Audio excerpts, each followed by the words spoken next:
Welcome back to 3 Inquisitive Kids. In this video, we will be diving into exponentation and exponential functions. Let's first do a warm-up problem. Simplify this expression. First, we see that the numerator can be turned into -1 to the 9/8 power times x to the 9/8 power.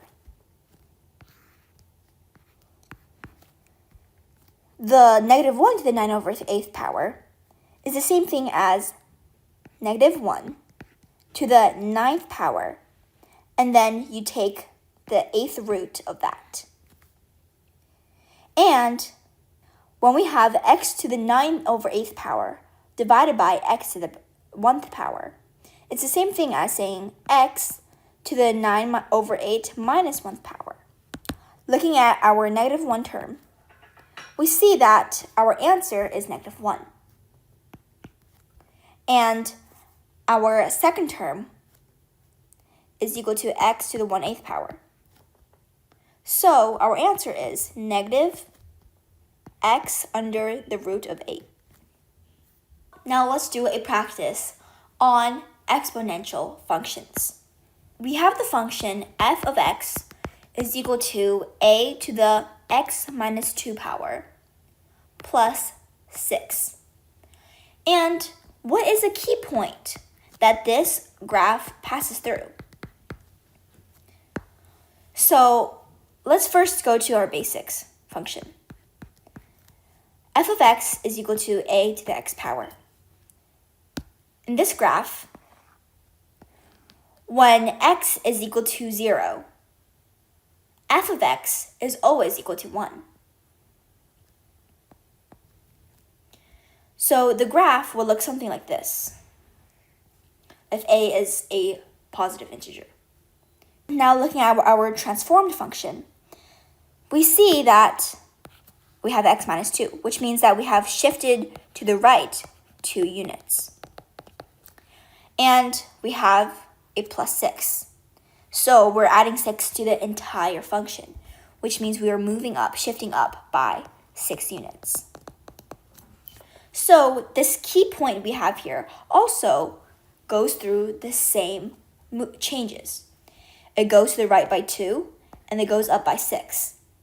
So this point that's 0, 1 turns into 2, 7.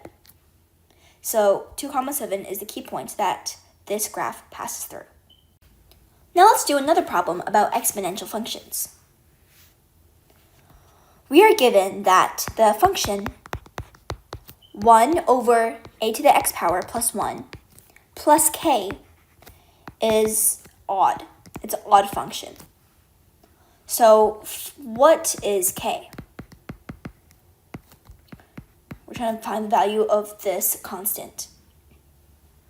And k is a real number. So what does it mean if a function is odd? Well, a function is odd when you take negative x into the function. And this negative x is the same thing as just the original function, but with a -1 multiplied to it. This is what it means when the function is odd. So let's see what happens if we substitute in for f of x. 1 over a to the negative x plus 1 plus k is equal to negative f of x. And we can get rid of the parentheses. 1 plus a to the negative x plus 1 plus 1 over a to the x power plus 1 plus 2k is equal to 0. And for the first fraction, we can multiply in a to the x power on the top and bottom. This way we'll get a to the x power over a to the x power plus 1 plus 1 over a to the x plus 1 power. From here, we can combine these two fractions And then the numerator and denominator will be the same, so they cancel each other out. And we're left with 1. Plus is equal to negative 2k. So k is equal to negative 1/2. So this is our answer.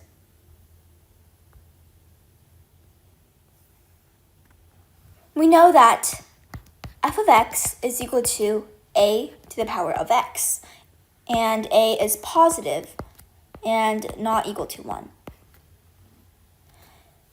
This function on the interval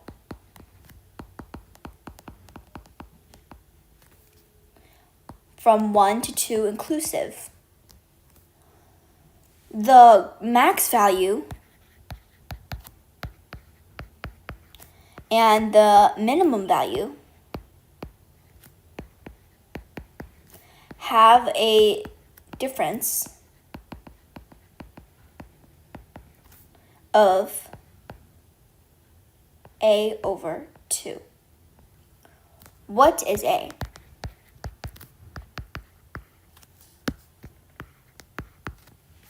So we have to think of this problem from multiple cases. The first case is that this f of x function is increasing. It's an increasing function. Maybe something like this. This happens when a is greater than 1. And another possibility is when this exponential function is decreasing. It can look something like this. This happens when a is a fraction less than 1. So we're talking about the interval 1 and 2.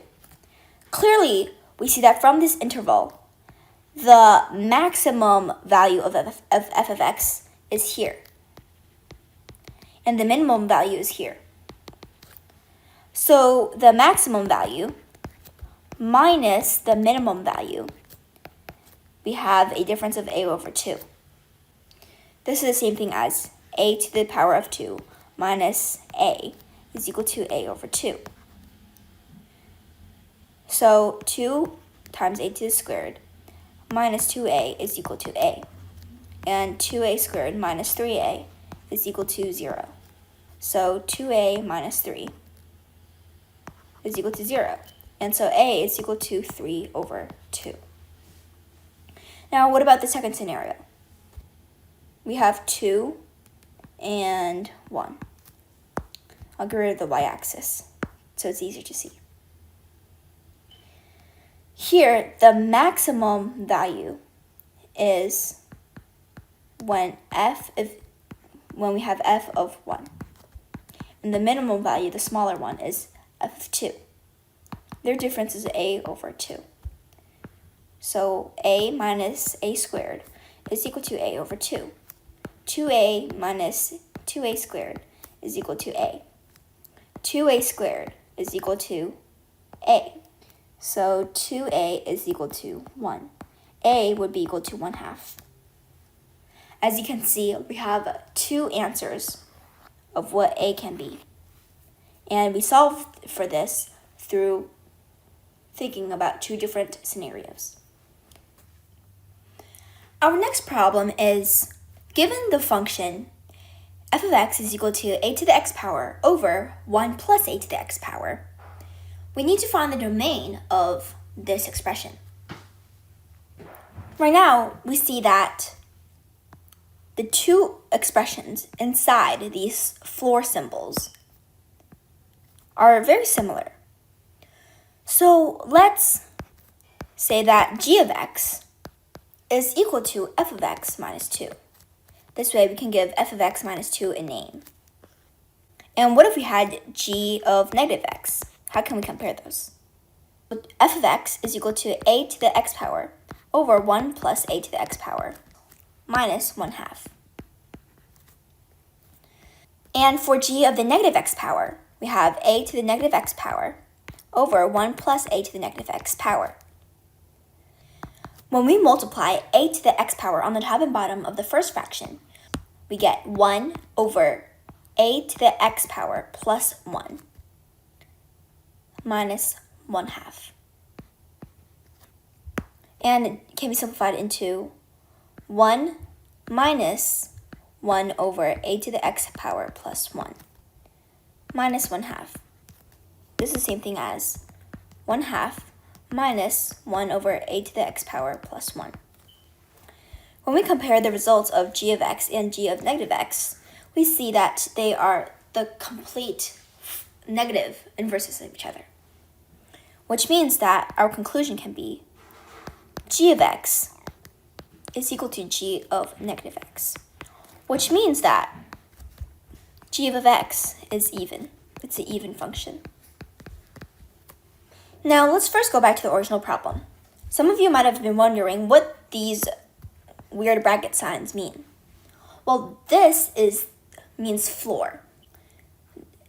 When we take a decimal, 9.6, the floor makes us find the integer that is right below it. That's the closest integer that is either equal to or less than this number inside. For example, if we had negative 3.4, the floor would be negative 4, because negative 4 is the next smallest integer. Because value of any two floors added together will always be an integer, it means that all of the possible outcomes of y will be integers. So the function won't be connected like a line. It will be dots of values that are all integer values. Let's investigate the range of f of x. F of x has a numerator on the top, and the denominator is always 1 more than the numerator, which means that f of x is less than 1. It's a proper fraction. And f of x is positive. Knowing this, when we make this g of x, g of x is only f of x minus 1/2.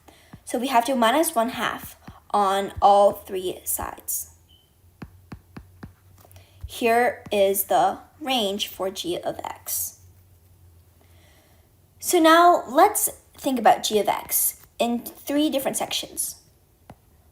The first is if g of x is greater than 1/2, negative 1/2, but less than 0.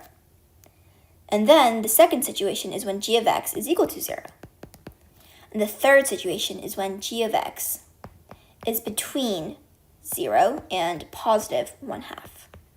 When g of x is between negative 1/2 and 0, what is g of negative x? G of negative x would be, it's an even function, so it would be between 1/2 and 0.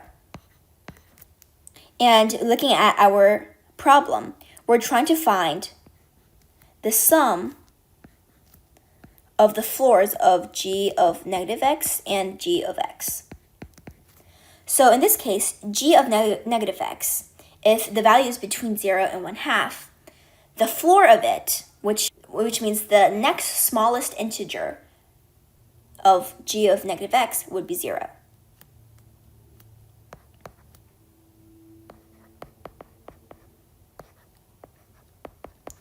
And if g of x is between negative 1/2 and 0, the next smallest integer would be negative 1.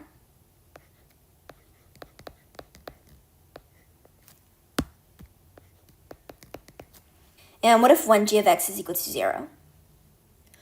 In this case, g of x and g of negative x are both 0. So the sum of their floors would be 0. And also the sum of negative 1 and 0 in this first scenario would be negative 1. What about the third scenario? In this case, g of negative x, we kind of just have to flip its range, and we get g of negative x is between 0 and negative 1/2. And in this case, it's basically the same thing as the first scenario. The floor of g of x in this case would be 0. And the floor of g of negative x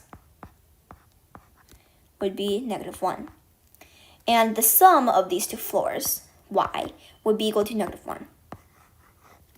So from thinking of g of x from all three possible perspectives, we see that the values of y can only be negative 1 or 0. So the range, all of the possible outcomes for y, is either negative 1 or 0. And in order to write this in interval notation, we use the curly brackets, negative 1, comma, 0. And that is our answer. Now let's move on to our last problem. We know that x, y, and z are all greater than 0. And 3 to the x power is equal to 4 to the y power, which is in turn equal to 6 to the zth power. We need to prove this statement. 1 over x plus 1 over 2y is equal to 1 over z. How do we prove this? Well, we can first say that since all three of these values are the same, let's call it k.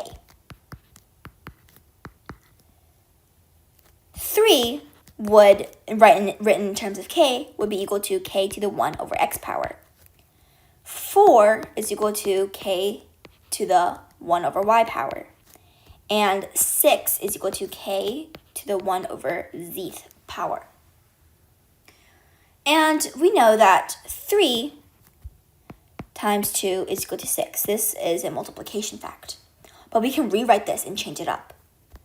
3 times 4 to the 1/2 power is equal to 6. And 3, written in terms of k, is equal to k to the 1 over x power times k to the 1 over y power to the power of 1/2 is equal to k to the 1 over zth power. And just like that, we have changed all of the terms to having the same base.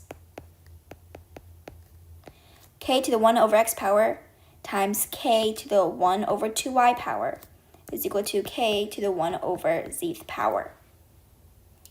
And using the laws of exponents, we know that now 1 over x plus 1 over 2y is equal to 1 over z. And there you go. We have proven our statement.